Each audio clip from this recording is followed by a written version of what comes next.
Tribul Baduy este o comunitate indigenă sundaneză izolată din provincia Banten, Java, Indonezia, recunoscută pentru respingerea strictă a modernității și tehnologiei.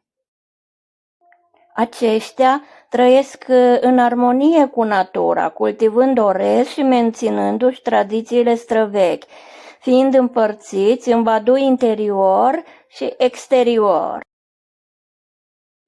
Trăiesc în regiunea Lebak, în apropiere de satul Cibolegar, la câteva ore de Jakarta. Sunt împărțiți în două grupe: Baduy interior sau Ines Baduy, care locuiesc în inima pădurii.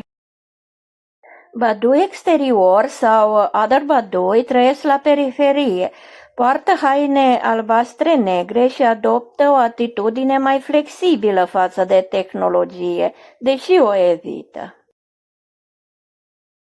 Cei din Baduy interior, Tangtu, poartă haine albe necusute, nu folosesc încălțăminte și respectă cu strictețe regulile tradiționale.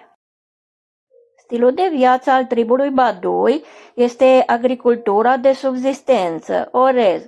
Este principala sursă de trai, alături de culegerea fructelor din junglă. Urmează o religie indigenă numită Sunda Wiwitan, care pune mare accent pe respectul față de natură și mediul înconjurător.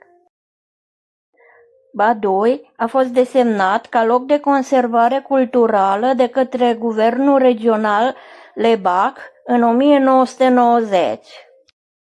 Zona, care traversează din satul Cibolegar până în satul Rangkabitung, a devenit reședință pentru Baduy, care este originar din provincia Banten. La doar câteva ore de orașul plin de viață, Jakarta, se află lumea ascunsă a lui Baduy, un trib retras dedicat vieții fără confort modern.